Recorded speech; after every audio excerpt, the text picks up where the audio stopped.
Halo para koruptor-koruptor Pertamina, ini ada lagu spesial untuk kalian ya. Bila perlu, ajak anak istri kalian, keluarga besar kalian dengarkan lagunya berikut ini. Dirutnya jadi tersangka korupsi triliunan. Kalian Pertamina memang pang.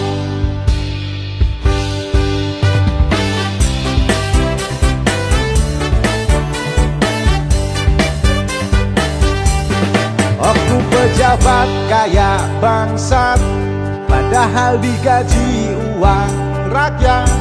Hidup keluarganya numpang sama negara. Udah numpang nyolong si anjir.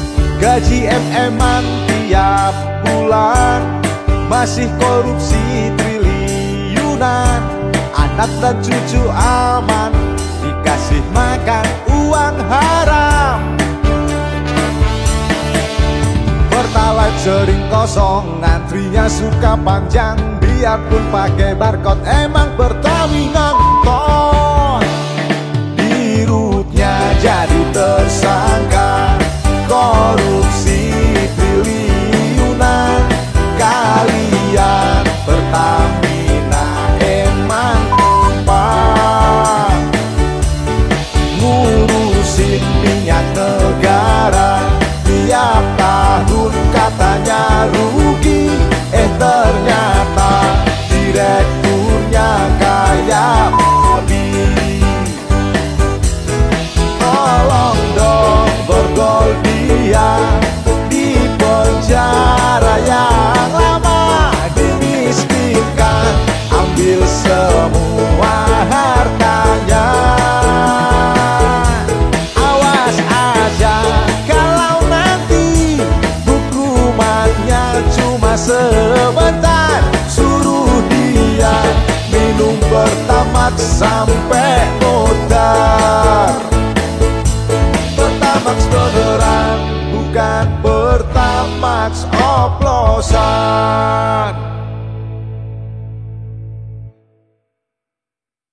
I'm so sorry, lagu tadi kedengarannya emang sangat kasar guys ya.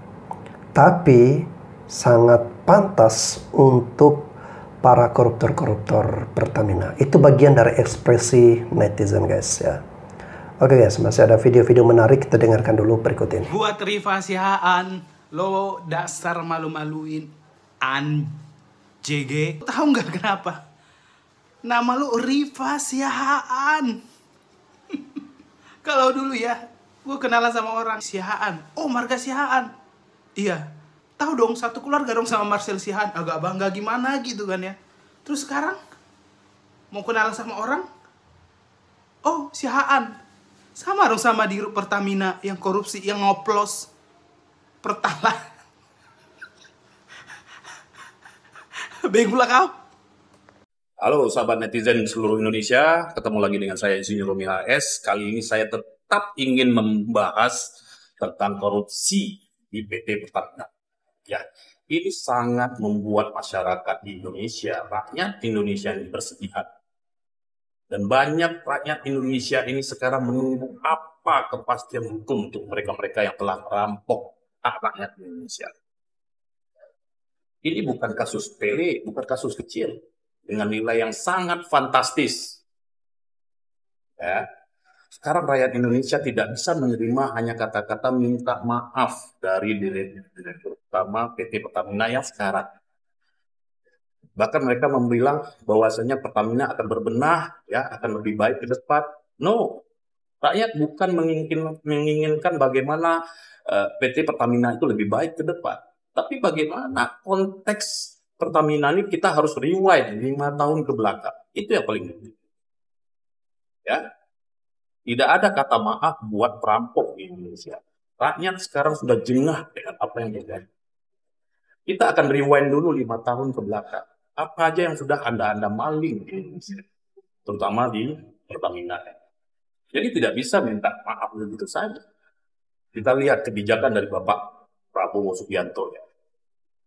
Ini PR berat bagi seorang presiden yang katanya memang tidak menginginkan ada koruptor Oke, kita lihat bagaimana ke depannya. Ya. Jadi sebenarnya permainan di Pertamina itu mereka tidak bisa mengeksekusi. Mulai dari Pertamina dan ada subholdingnya, ada 6 subholding. Mereka pasti tersistem dan masif. Mereka benar-benar tersistem dalam melakukan praktek korupsinya. Ya, bahkan mereka tidak akan bisa melaksanakan hal ini kalau tidak merasa dilindungi. Makanya sekarang ada pernyataan dari Jaksa Agung ya, bahwasanya sudah dipastikan mereka tidak semua. Dan kita juga rakyat jelata pasti memikir hal seperti itu, hal yang sama. Ya, nilai yang diambil oleh mereka itu sangat fantastis, bahkan sampai menjejak ke 1.000 triliun. Nah, ini akumulasi atau masih asumsi, tapi mendekati 1.000 triliun. Nah, itu bilang dari ini harga yang sangat tidak pantas untuk korupsi di Indonesia. Di situasi ekonomi negara seperti ini tidak fair. Ini pasti ada yang melindungi, ini tersistem. Sudah pasti ada yang melindungi. Dan dari jumlah yang banyak tersebut, tidak mungkin seorang itu mau makan perlindungan. Ini tersistem, ini mataran. Beranikah Presiden Prabowo Subianto untuk menghantam ini semua? Ya, oke. Selanjutnya, kalaulah memang semua manusia, semua rakyat yang ada di Indonesia ini sama di depan hukum, sama derajatnya dan haknya sama di depan hukum. Oke, kasus Pertamina perlakukan aja seperti kasus Vina Cirebon atau kasus begal, kasus maling ayam, kasus pencurian motor, samakan saja seperti kasus-kasus di Vina Cirebon. Ya, tersangka apakah itu benar atau tidak, mereka sudah disiksa oleh penyidik. Kenapa koruptor-koruptor nggak pernah disiksa? Suruh duduk di lantai, ya, jepit kakinya pakai tang, suruh ngaku. Atau tidak ngaku, suruh minum air kencing. Maaf, ini perlakuan yang harus yang sama. Harus ada perlakuan yang sama di depan hukum. Rakyat ini sudah jengah sekali. Ya, kita lihat kenapa yang korupsi-korupsi triliunan seperti Harvey Muiz segala macam itu kenapa diperlakukan dengan baik. Ya, para hakim-hakim mengetok palu 6 tahun penjara dan itu sedih dan itu merasa membantu. Hanya karena dia baik. Ya kalau gitu kenapa kita nggak maling aja banyak-banyak rame-rame habis itu baik di peradilan. Ini yang harus dirubah. Nah, di sini untung ada seorang yang namanya Bapak Basuki Cahayapurnama alias Ahok yang siap pasang badan untuk membongkar praktik korupsi di Pertamina. Apakah itu salah? Terus kenapa harus ada polemik Ahok kenapa gini-gini? Tetapi yang pastinya Bapak Ahok telah sukses, ya, telah sukses memancing para kolega-kolega koruptor di Pertamina. Ini bukan menuduh, tapi asumsi seluruh netizen di Indonesia. Kolega-kolega koruptor di Pertamina itu muncul pada saat Ahok memberanikan diri untuk membongkar kasus ini. Ya kita lihat saja, pengacara kondang, Hotman Paris terbakar, gerah, teriak kemana-mana. Begitu juga dengan anggota fraksi dan Gerindra, ya, Andre Rosiade langsung mencecar Ahok, bla bla bla bla. Itu keberhasilan Ahok mengangkat, memperlihatkan siapa-siapa aja kolega koruptor di Pertamina. Hati-hati, rakyat Indonesia sekarang cerdas, bukan bodoh.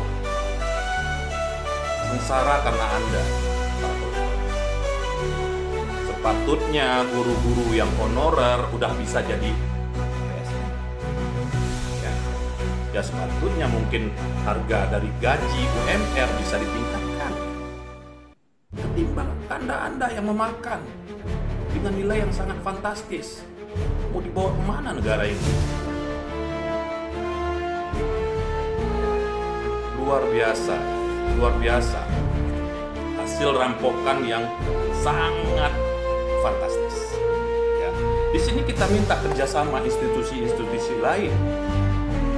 Seperti sebenarnya kalau memang ada niat untuk membongkar korupsi dengan telanjang, nggak ada lagi yang harus ditutupi.